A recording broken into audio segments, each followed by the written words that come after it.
बिस्मिल्लाहिर्रहमानिर्रहीम, अस्सलाम वालेकुम। आप देख रहे हैं स्पोर्ट्स क्लिक्स में हूं शफीक। तो जनाब, पाकिस्तान वर्सेस साउथ अफ्रीका, जिसमें टी20 सीरीज में तो पाकिस्तान को नाकामी का सामना करना पड़ा। अनफॉर्चुनेटली 2-0 से पाकिस्तान वो सीरीज हार गया। और जिस तरह से देखा 2024 साल जो है अब वो पाकिस्तान क्रिकेट के लिए बेहतर नहीं साबित हुआ। और आखिरी ये सीरीज थी। अब ओडीआई सीरीज का आगाज, पहला मैच जो है वो इस वक्त जारी है, जहां पर हमने देखा कि साउथ अफ्रीका ने टॉस जीतकर पहले बैटिंग का फैसला किया है। 9 रन इस वक्त बन चुके हैं। और इसमें प्लेइंग 11 में जनाब अब्दुल्ला शफीक की वापसी हुई है, कामरान गुलाम है, सलमान अली आ गए, और इसके साथ साथ जिसका था इंतजार आ गया वो शाहकार नसीम शाह जनाब, वो भी पाकिस्तान से स्पेशल वापस साउथ अफ्रीका वहां पर गए, टीम को ज्वाइन कर लिया और आज के मैच का हिस्सा भी है।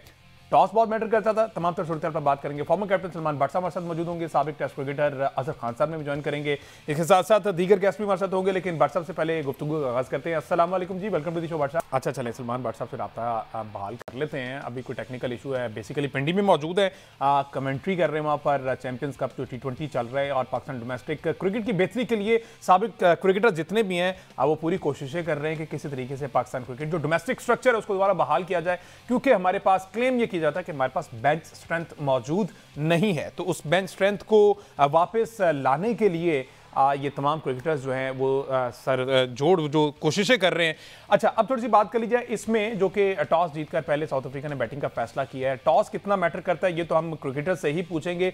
इन कंडीशंस में डेफिनेटली कहीं ना कहीं, जो कि हमारे रिपोर्टर भी कहा करते थे कि फ़खर जमान जो है वो ज्वाइन कर लेंगे साउथ अफ्रीका टूर में, लेकिन अनफॉर्चुनेटली फ़खर जमान को मौका नहीं मिला। ना हमने T20 में देखा, ओडीआई सीरीज में भी नहीं है। आगे टेस्ट तो उनका खैर फॉर्मेट नहीं है, काफ़ी अरसा हो गया टेस्ट मैच में हमें फ़खर जमान को देखा। भट्ट साहब ने भी ज्वाइन कर लिया। अस्सलाम वालेकुम भट्ट साहब। वालेकुम अस्सलाम हमजा, जज़ाकल्लाह। बट साहब, ये टॉस जरा बताइए ना, जो टॉस जीतकर पहले बैटिंग का फैसला किया, क्या इसका ट्रैक रिकॉर्ड इस ग्राउंड का क्या है? कितना कोई स्कोर बन जाता है और कभी खेलने का मौका मिला है जी इस जगह पर? देखिए, वैसे यूजुअली मैं तो स्टैट्स का फैन नहीं हूँ हिस्टोरिकली, लेकिन ये है कि सुना ये जाता है कि पाल के अंदर स्पिनर्स को ज़रा मदद मिलती है। साउथ अफ्रीका के मैंने 2 टूर्स किए हैं, लेकिन इस ग्राउंड में हमारा मैच नहीं था। सही। तो पाल में अगर स्पिनर्स को मदद मिलती है, तो ये भी एक वजह हो सकती है साउथ अफ्रीका के पहले बैटिंग करने की, क्योंकि जैसे-जैसे मैच बढ़ता है, चलता है, आगे बॉलिंग होती है, स्पाइक्स यूज़ होते हैं, तो फिर स्पिनर्स की मदद बढ़ जाती है।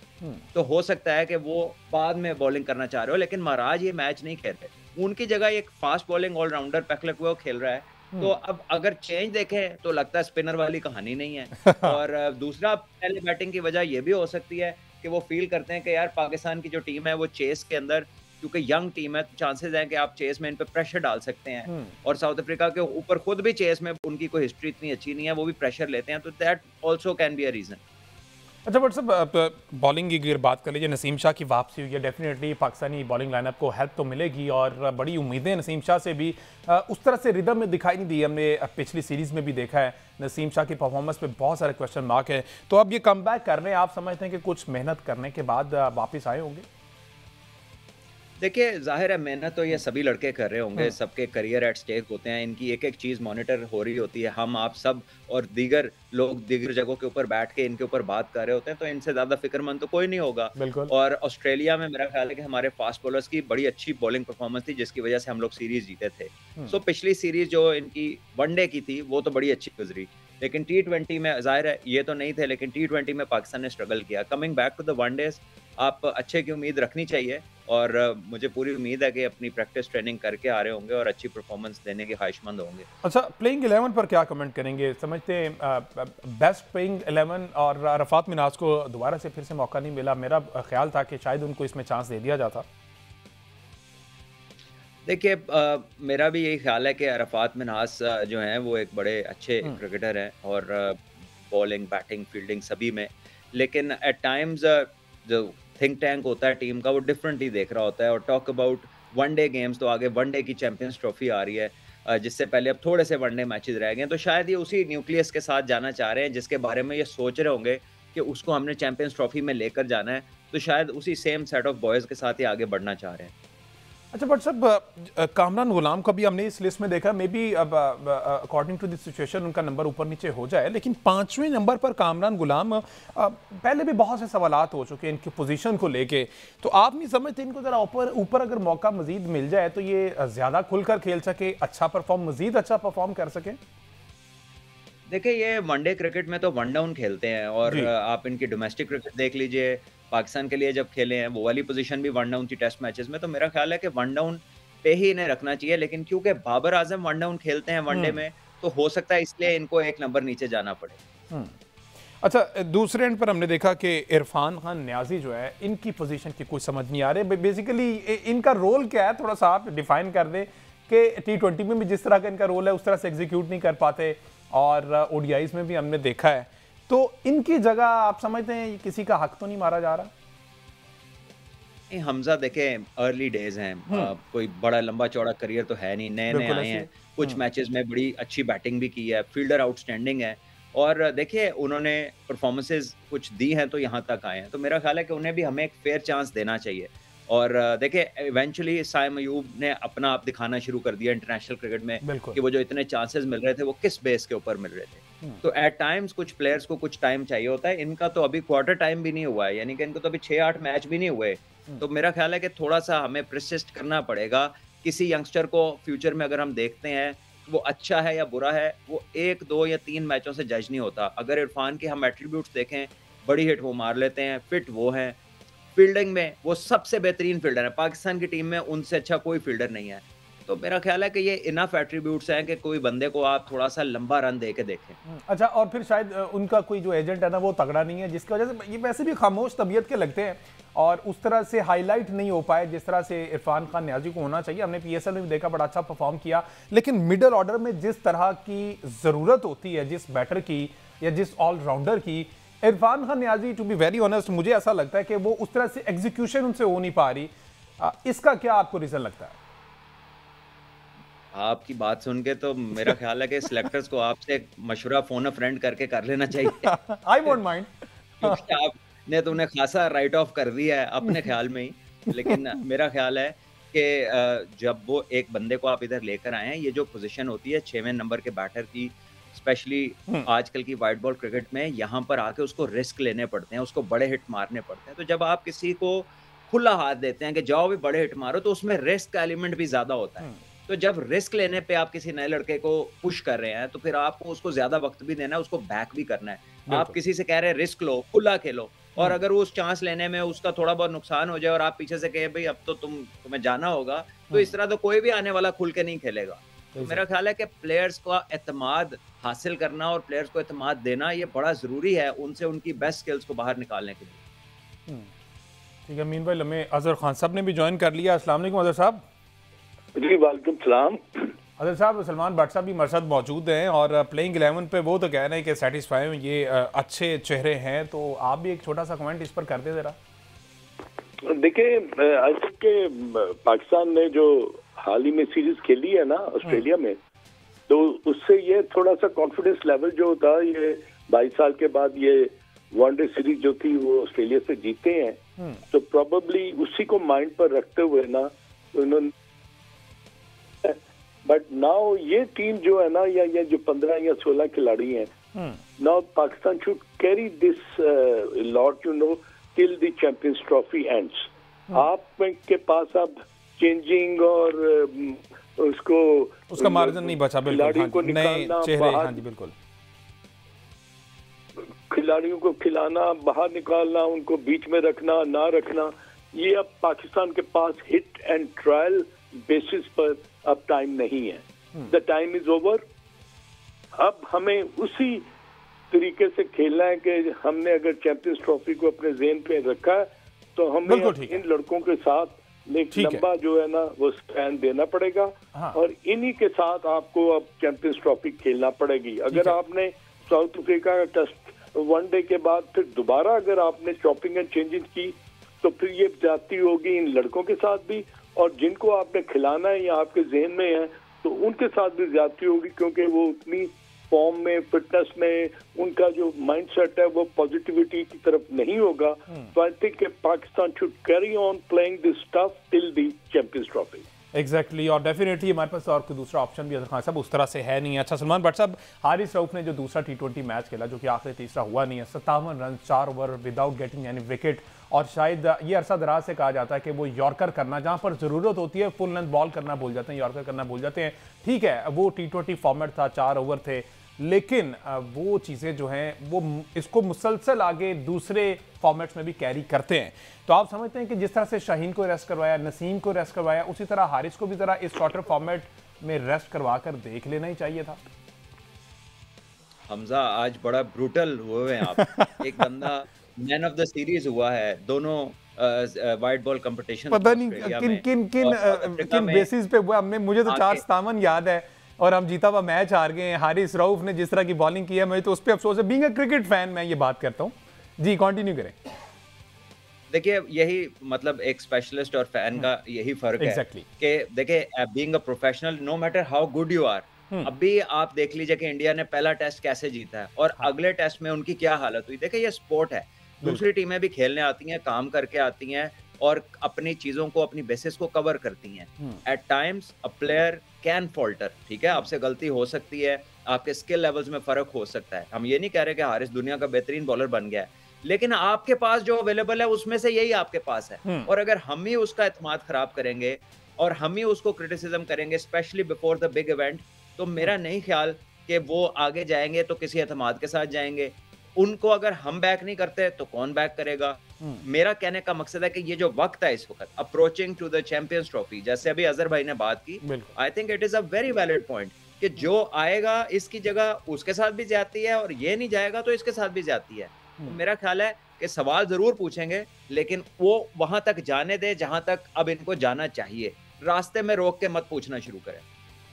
बिल्कुल ठीक है अजहर खान साहब। Being a cricket fan again वही बात करता हूं कि बहुत सी तनकीद होती है, बहुत से प्लेयर, साइम अयूब पर बहुत सारी तनकीद की है हमने यहाँ पर, लेकिन तनकीद बराए इस्लाह कि शायद उनकी कोई बेहतरी आ जाए और जितने भी एक्सपर्ट्स हैं तनकीद करते हैं बराए इस्लाह। हारिस रऊफ के बारे में आपका क्या ओपिनियन है?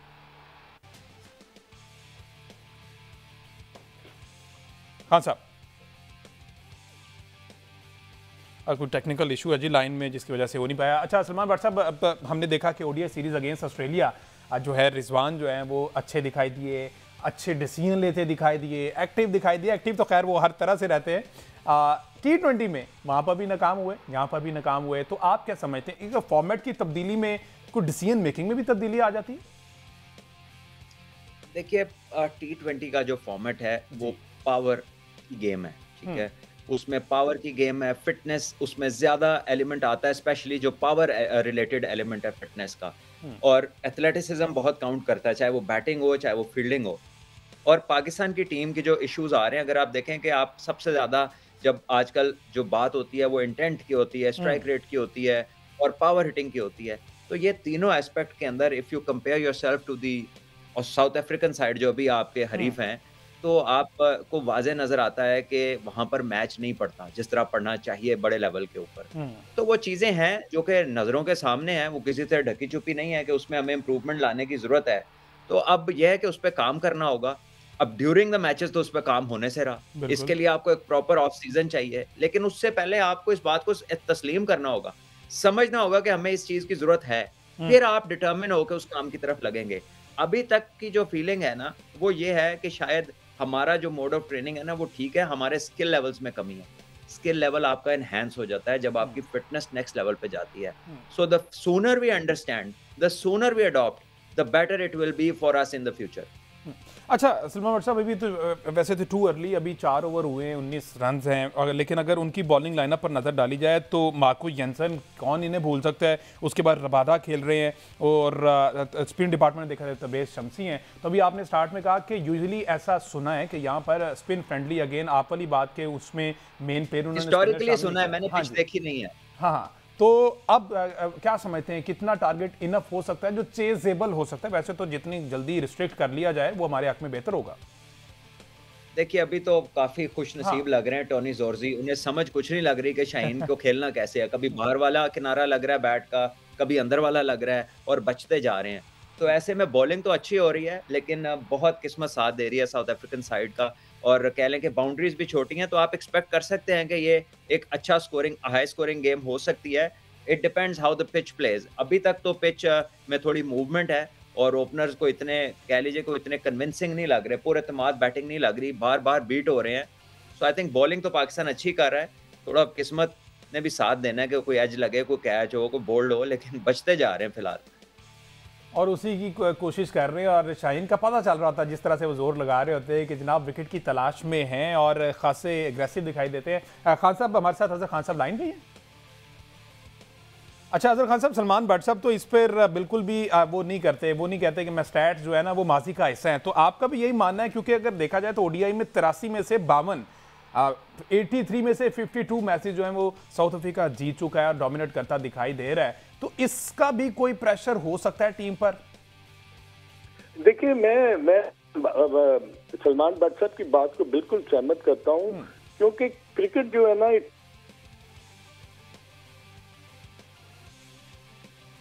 लाइन जो है वो कितना अच्छा खेलेगी ये मुमकिन नहीं है। और ये मुमकिन उस वक्त ही हो सकता है जब आप ग्राउंड में जाते हैं और आप बैटिंग करते हैं, बॉलिंग करते हैं या आप फील्डिंग करते हैं, तो आप प्रेडिक्ट नहीं कर सकते। अब देखें ना कि पाकिस्तान की टीम अगर इतने ज्यादा मैचेस हारी है तो वो क्यों हारी है, उसकी कुछ वजूहात होंगी, कुछ उसमें पाकिस्तान प्लेयर्स की भी जो है वो गलतियां कोताहियां होंगी डेफिनेटली। मेरे ख्याल में अभी आप के थोड़ी सी मैं बात अगर करूं तो मुझे ना अब साइम अयूब जो है ना, अगर आप भट्ट साहब ने बड़ी अच्छी बात की कि स्किल लेवल जो है ना वो किससे इम्प्रूव करता है। अगर आप अयूब की इनिंग देखें जो उसने 98 की खेली, तो he has started playing on the off side now. अब वो कट भी मार रहा है, ड्राइव भी मार रहा है, मिड ऑफ की तरफ भी खेल रहा है। तो मोस्ट ऑफ हिज रन्स वो एक ऑन साइड का प्लेयर है। वो बॉल को मिडिल लेग से लेकर वो स्क्वायर लेग पर, हालांकि ये उसकी फेवरेट शॉट है मगर इसमें वो बहुत दफा आउट भी हुआ है। But he has to realize it कि उसने जो अपनी स्किल पर काम किया होगा, now he started playing on the off side as well. तो ये उसके लिए एक प्लस पॉइंट है। और यही चीज जो है ना पाकिस्तान के बैटर्स को ये चीज समझनी है कि ये खाली क्रिकेट जो है ना, ये वो नहीं है कि आपने एक साइड पर अगर खेलना शुरू किया तो आप वहीं पर मास्टर कर लेंगे।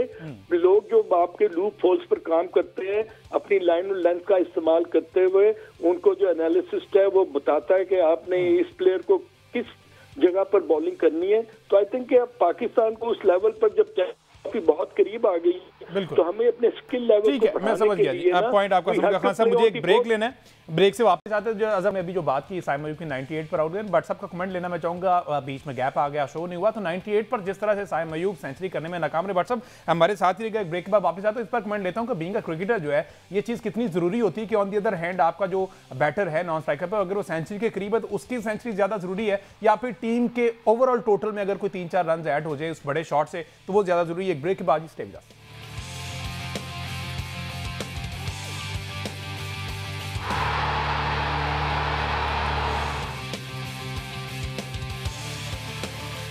वेलकम बैक जी। बात हो रही है पाकिस्तान क्रिकेट के हवाले से। पाकिस्तान वर्सेस साउथ अफ्रीका जो पहला ओडीआई मैच इस वक्त खेला जा रहा है। साउथ अफ्रीका ने पहले टॉस जीतकर बैटिंग का फैसला किया और अभी तक ऐसा लग रहा है कि वो फैसला जो है उनके हक में जाता हुआ दिखाई दे रहा है। जिस तरह से लाठी चार्ज हो रहा है और क्या कमाल के स्ट्राइक रेट से ये ओपनिंग जोड़ी खेल रही है, इस पर खैर बात करते रहेंगे। अब थोड़ी सी बात कर लीजिए। अजहर खान साहब हमारे साथ मौजूद हैं, उन्हीं के उनके होने का फायदा उठा लेते हैं। अजहर खान साहब, ये जो चैंपियन ट्रॉफी के हवाले से पीसीबी कह रहा है कि हमारी जीत होगी, बीसीसीआई कह रहा है कि हमारी जीत होगी, आपके नजदीक मुझे ऐसा लगता है कि जो है वो उनकी तो जीत होगी, हार जो है वो क्रिकेट की होगी, आप इस पर क्या कहेंगे?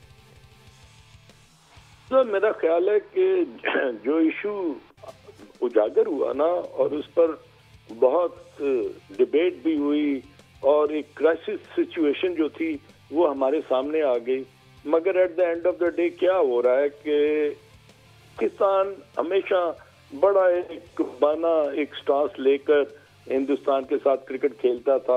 हमें बहुत दफा हिंदुस्तान जाके क्रिकेट खेलनी पड़ी, हमने बायलैटरल सीरीज भी खेली, हमने वहां जाके ये जो आपके वर्ल्ड कप के मैचेस थे ये भी खेले। तो हम एक बड़ा गुडी गुडी बॉय जो था ना उसकी तरह हम बिहेव कर रहे थे। अब पहली दफा पाकिस्तान ने स्टैंड लिया। वो स्टैंड क्या है कि अगर भाई पाकिस्तान में 2021 में जब ये डिसाइड हो गया था कि आपने यहाँ पर चैंपियंस ट्रॉफी पाकिस्तान आकर तमाम टीमों ने, जो भी 8 टीमें उन्होंने खेलना है, और वो बिल्कुल सब ने उसको लब्बैक कहा और उन्होंने सब ने उसको कहा कि नहीं जी we are going to go and play Champions Trophy in Pakistan. But suddenly 2-3 महीने पहले ये चीज उजागर हुई, सरफेस हुई कि इंडिया के प्लेयर्स ने जो है ना ये पाकिस्तान में आकर खेलने से इनकार कर दिया। अब आप देखें कि अगर एक डिसीजन ले लिया गया था, ब्रॉडकास्टर्स को भी पता था, आईसीसी को भी पता कि पाकिस्तान में चैंपियंस ट्रॉफी होगी, मगर at the end of the day क्या हुआ कि ये एक बहुत बड़ा ये क्राइसिस सिचुएशन आने से ना दोनों तरफ से ना ये आईसीसी तो खामोश था, मगर पाकिस्तान और इंडिया के जो मीडिया वॉर थी वो शुरू हो गई। और उसमें फिर आप देखें कि किसकी जीत हुई। मैं as a cricketer, a very very strong observer of a cricketer, मैं कहता हूं कि ये किसी की हार नहीं, किसी की जीत नहीं, ये जीत जो है ये क्रिकेट की है। इसलिए कि अगर पाकिस्तान अपना स्टैंड ना लेता तो फिर वही बात आ जानी थी कि पाकिस्तान को जाके ना वो इंडिया में वो मैचेस खेलने थे, मगर पाकिस्तान ने स्टैंड लिया। अब 3 साल तक hybrid model, fusion model, partnership model, whatever you call it, ये 3 मैच जो होंगे वो दुबई में होंगे और यहाँ पे कोलंबो में खेले जाएंगे। लेकिन नजर खान साहब, इसमें मसला सिर्फ ये है ना कि कल जो हमारे तक इतलात पहुंची वो यही है कि इंडिया ने कहा कि जनाब हम आपके पास नहीं आएंगे, लेकिन 2026 का अगर पाकिस्तान टीम 2026 के T20 वर्ल्ड कप के सेमीफाइनल या फाइनल में पहुंची तो पाकिस्तान को इंडिया आना पड़ेगा, हम कोलंबो जाके मैच नहीं खेलेंगे। और अभी तक ये रिटर्न में कुछ नहीं दिया गया, ये सिर्फ हवा में बातें की जा रही हैं जिस पर पीसीबी में शादियाने बजाए जा रहे हैं। नहीं, वो देखिए वो शादियाने तो बिल्कुल बजाने चाहिए या नहीं बजाने चाहिए, ये तो इन राइटिंग जो है ना वो इंडिया कभी भी नहीं देगा इन माय ओपिनियन। वो इसलिए कि इंडिया को ये पता है कि अगर पाकिस्तान और इंडिया के मैचेस नहीं होते तो ये रेवेन्यू कलेक्शन जो है ये कहां से होगी, ये पैसा कहां से बनेगा। पाकिस्तान ने जो स्टैंड लिया है उसमें मुझे ये बताएं कि अगर सेमीफाइनल और फाइनल इंडिया में जाके पाकिस्तान में खेलना है तो फिर हाइब्रिड मॉडल का या ये फ्यूजन फॉर्मूले का क्या फायदा। ये तो फिर बिल्कुल एक न्यूलिफाई हो गया ना ये स्टांस पाकिस्तान का। तो आई थिंक ये अगर 3 साल का मुआहदा हुआ है, मे बी के वर्बली हुआ है, in front of all the cricket playing boards के सामने हुआ है, इंटरनेशनल क्रिकेट काउंसिल के सामने हुआ है, तो फिर इसके ऊपर तो स्टैंड लेना पड़ेगा। अगर नहीं लेंगे तो क्या पाकिस्तान फिर ठीक है जी, फिर अगर हिंदुस्तान नहीं जाता तो हाइब्रिड मॉडल के बाद दुबई खेल के तो फिर पाकिस्तान हिंदुस्तान जाकर खेल ले। नहीं, अब ये नहीं होगा। अब ये डिसीजन जो है ना it is quite firm, it is very ever lasting, और यही चीज आपको आगे आने वाले मैचेस में नजर आएगी। ठीक है, तो इसका डेफिनेटली कोई ना कोई आगे जाके पता तो चल जाएगा। और रेवेन्यू जो है वो आजा के बाद जो है वो खान साहब रेवेन्यू पे रुकती है, जिसकी वजह से इंडिया भी थोड़ा टिल्ट करता दिखाई देता है कि कहीं पाकिस्तान बिल्कुल भी इसका बायकॉट ना कर दे। और पाकिस्तान जितने जगह है वो स्टैंड ले रहा है, और क्रेडिट तो डेफिनेटली मोहसिन नकवी साहब को जाता है और उन्हें जाना भी चाहिए कि जनाब वो उन्होंने स्टैंड लिया। इससे कबल रमीज़ राजा साहब ने स्टैंड लिया वर्ल्ड कप से पहले, लेकिन मीनवाइल हमने देखा कि उन्होंने विड्रॉ कर दिया और पाकिस्तान टीम ने ट्रैवल किया। क्रिकेट की बेहतरी की तरफ हमने एक स्टेप उठाया, कोशिश की, लेकिन अनफॉर्चुनेटली इंडिया की जानिब से उसका कोई अच्छा रिस्पांस नहीं दिया गया। सलमान भट्ट साहब ने मैं ज्वाइन किया हुआ है। भट्ट साहब, मैं अभी अजहर खान साहब ने 98 रन की बात की साइमल की, मैं सिर्फ जानना आपसे ये चाह रहा हूँ कि जो 98 रन पर ऑन द अदर हैंड उसने बड़े हिट मार दिए, आप समझते हैं कि स्पोर्ट्समैन स्पिरिट यही है कि अगर किसी साथी की कोई अचीवमेंट हो रही है तो वो 2 रन उसको खेलने नहीं देता, बड़ी शॉट ना मारता? इस पर कोई ना कोई डेफिनेटली बात तो हुई होगी ड्रेसिंग रूम में। आपके नजदीक आपके टाइम में कोई ऐसा किस्सा जो आपको याद हो? देखिए, लंबे फॉर्मेट में ना तो आपकी मेरा ख्याल है कि एज अ प्लेयर ड्यूटी है कि अगर आपके किसी प्लेयर का एक माइलस्टोन आ रहा है तब उसे अचीव कराएं, but that should not overlap with the team interest. ठीक है, सबसे पहले टीम है, उसके बाद प्लेयर है, तो अगर आप करवा सकते हैं तो वाई नॉट। लेकिन मैं आपको यहाँ पे ये जो जिस केस को आपने रेफर किया ना, अगर मैं इसकी मुनासबत से बात करूं तो आप देखिए कि सेट बैट्समैन कौन था इसमें। सेट बैट्समैन इसके अंदर साइम अयूब सबसे क्लीन स्ट्राइकिंग कर रहा था।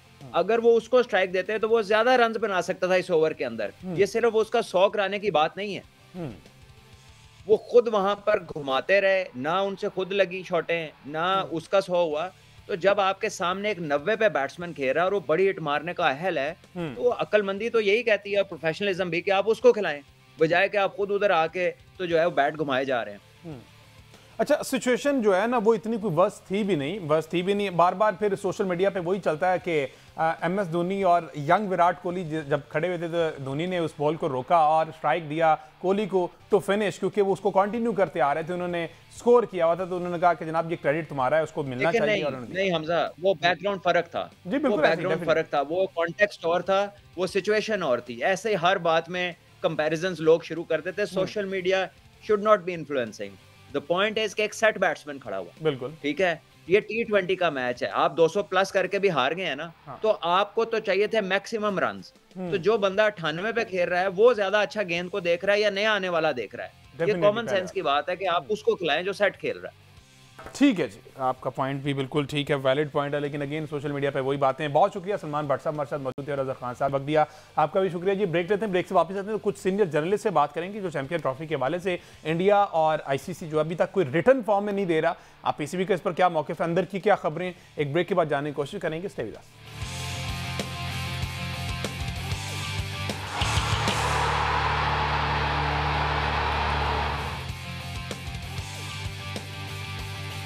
Welcome back ji. Pakistan versus South Africa पहला ओडीआई मैच इस वक्त खेला जा रहा है और लकीली पाकिस्तान को एक विकेट मिल गई है और स्पिनर के हाथों ये आउट हुए हैं। सलमान भट्ट साहब ने जिस तरह कहा कि ये आप हिस्टोरिकली ऐसा रहा है कि ये स्पिन फ्रेंडली विकेट रही है और वो साबित हुआ। पहला विकेट जिस तरह से मिला शाहीन लिया करते, लेकिन ये स्पिनर के हाथों पहला आउट हुआ है। Senior sports journalist Ejaz Wasim Baki साहब ने भी ज्वाइन कर लिया है। वेलकम टू द शो बाकी साहब। थैंक यू बाकी साहब, माशाल्लाह हमने देखा कि आप यूट्यूब पे काफ़ी एक्टिव है और अब हमारा जो हमसाया मुल्क है काफ़ी उनकी तारीफों के पुल बांधते हैं। समझ तो आप गए होंगे किस तरह की तारीफें मैं कह रहा हूँ। चैंपियंस ट्रॉफी के वाले से क्या खबरें, आपके उधर भी बड़े रिसोर्सेज हैं और हमने देखा कि वहाँ के जो सूत्रों के अनुसार बताई जाते हैं, जो सोर्सेज होते हैं, क्या लगता है कि ये जो हाइब्रिड मॉडल है जिसे फ्यूजन मॉडल भी कहा जा रहा है और ये कहा जा रहा है कि पाकिस्तान उधर नहीं जाएगा, वो इधर नहीं आएंगे, लेकिन खबरें ये भी हैं कि वो नहीं मान रहे, वो कह रहे हैं कि सेमीफाइनल फाइनल के लिए आपको 2026 में आना पड़ेगा।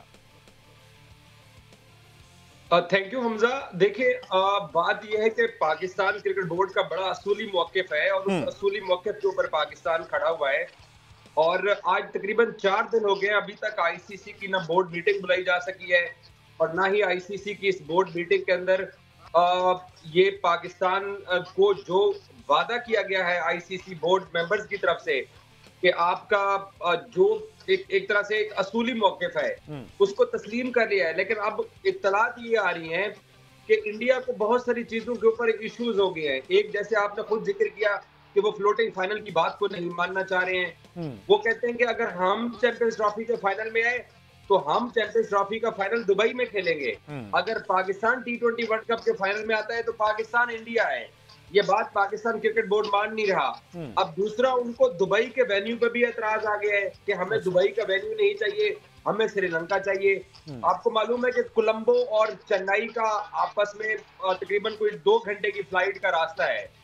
तो चेन्नई की तरह स्पिन विकेट होती है श्रीलंका में। लास्ट ईयर वो एशिया कप भी वहां पर जीते हुए हैं, फाइनल में श्रीलंका को 50 पे आउट भी किया हुआ है। इनफैक्ट वो पाकिस्तान से जो 2023 के वनडे वर्ल्ड कप के जो मैच था वो भी शुभमन गिल ने 100 किया था, विराट ने 100 किया था और पाकिस्तान से वो मैच भी जीते हुए हैं। तो अब उनको श्रीलंका भी अच्छा लगना शुरू हो गया है। लेकिन पाकिस्तान का इशू ये है, पाकिस्तान ये कहता है कि अगर इंडिया पाकिस्तान गेम हम इस चैंपियंस ट्रॉफी का श्रीलंका में जाकर रखते हैं तो गेट मनी कितनी आएगी, पैसे कितने आएंगे। तो अब इंडियंस को जो है ना वो सूट करता है कंडीशन के हिसाब से। तो उन्होंने इस चैंपियंस ट्रॉफी को खराब करने में भाई कोई कसर नहीं छोड़ी है। वो अभी भी अपना पूरा जोर लगा रहे हैं। ये अलग बात है कि आईसीसी के जो बाकी जो मेंबर्स बोर्ड हैं वो इस मसले को सॉर्ट आउट करना चाह रहे हैं, लेकिन इंडिया अभी भी उसी डगर पे है जिस डगर पे वो डे 1 से थे। अच्छा बाकी साहब, मेरे ख्याल ये पैसे की ताकत है जिसकी वजह से, और सोने पे सुहागा ये कि वो जो जयशाह हैं वो अनफॉर्चुनेटली उनके जो है चेयरमैन हो गए आईसीसी के। तो अब ये प्रॉपर डेफिनेटली एक पूरा बोर्ड बैठता होगा जिसमें ये सारे डिसीजन मेकिंग होगी। At the and decision making power सिर्फ एक जयशाह के पास नहीं होगी, ऐसा ही है, या फिर पैसा उनके पास है तो सारी पावर भी उन्हीं के पास? नहीं, अब तो जयशाह की जो कहानी है वो किसी हद तक पाकिस्तान को भी समझ आ गई है कि आईसीसी को पाकिस्तान को डील कैसे करना है। जब वो बीसीसीआई में बैठे हुए थे तब वो अपनी मर्जी कर रहे थे और इस चैंपियंस ट्रॉफी की अब तक जो चीजें बिगड़ी हैं वो जयशाह ही उसके पीछे हैं और भारतीय हुकूमत और भारतीय क्रिकेट बोर्ड है। अब वो आईसीसी के अंदर आ चुके हैं तो ये खाम ख्याली है हमारे पड़ोसियों की कि वो आईसीसी में बैठकर पाकिस्तान के ऊपर यकतरफा तलवार चला देंगे या तो वन साइडेड फैसले करेंगे। ये एक ऐसी बॉडी है जिसके अंदर बाकी क्रिकेट बोर्ड्स हैं और आपको मैं बताऊं कि ये जो आईसीसी के बोर्ड मेंबर्स ने पाकिस्तान को कहा है कि आप चैंपियंस ट्रॉफी का बाइकआउट मत कीजिए, आप होस्टिंग अपने पास रखिए और हम इस मसले को सॉर्ट आउट करते हैं। उसके पीछे वजह ये है कि अगर पाकिस्तान इंडिया पाकिस्तान गेम का बाइकआउट कर देता है इस इवेंट में भी और आगे भी, अगर मामला सेटल डाउन नहीं होते हैं। तो 108 एसोसिएट कंट्रीज हैं आईसीसी के जिनको फंडिंग जानी है, वो इफेक्ट होने हैं। 15 फुल मेंबर्स हैं जिनमें से 4 हैं बड़े और बाकी है छोटे फुल मेंबर्स जिनको पैसों के हिसाब से मैं कह रहा हूँ, उन सब की जो फंडिंग है वो इफेक्ट होनी है।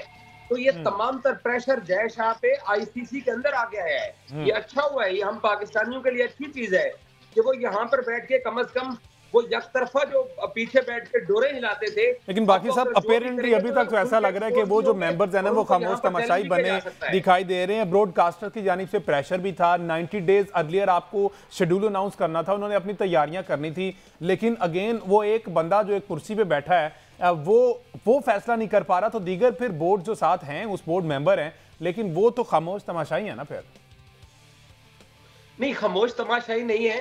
अब क्योंकि 1-1.5 हफ्ते से पाकिस्तान क्रिकेट बोर्ड की तरफ से या बीसीसीआई की तरफ से ऑफिशियल मीडिया को कुछ भी नहीं इन्फॉर्म किया जा रहा। आपने नोट किया होगा कि मोहसिन नकवी भी पिछले 1 हफ्ते से क्रिकेट के मामलात के ऊपर कोई प्रेस कॉन्फ्रेंस नहीं कर रहे हैं, कोई मीडिया के अंदर स्टेटमेंट भी नहीं दे रहे हैं। तो बैक एंड के ऊपर आईसीसी के जो बाकी बोर्ड मेंबर्स हैं वो सारे, मैंने आपको बोला कि 108 मुल्कों की फंडिंग इफेक्ट होनी है अगर सिर्फ पाकिस्तान इस चैंपियंस ट्रॉफी से पुल आउट करता है, या पाकिस्तान होस्टिंग छोड़ता है, या पाकिस्तान इंडिया पाकिस्तान गेम का बाइकआउट करता है। तो वो तमाम बोर्ड्स पीछे खड़े हुए हैं पाकिस्तान के, इसीलिए कि अभी तक मामला बिगड़ा नहीं है। चांसेस यही है कि ये चीजें ठीक होंगी आगे जाके। ठीक है जी, ये सूरत-ए-हाल जो है वो लग रहा है कि ऐसे पाकिस्तान की जीत का मौक़िफ़ जो है वो पाकिस्तान का वो जीत, और इंशाल्लाह हमारी दुआ भी यही है और उम्मीद करते हैं कि जनाब खेल की फतह और क्रिकेट की फतह पाकिस्तान जो है वो डेफिनेटली आगे जाना चाहता है। ये जो सिलसिला है, जो सियासी मुदाखलत है, ये ख़त्म करना चाहता है। बहरहाल पहले ओडीआई में जनाब 2 खिलाड़ी आउट हो गए 73 रन पर, और हमने देखना ये है कि ये मैच किस तरह को जाता है। इस पर कल के शो में डिस्कस करेंगे। आज के शो से इतना।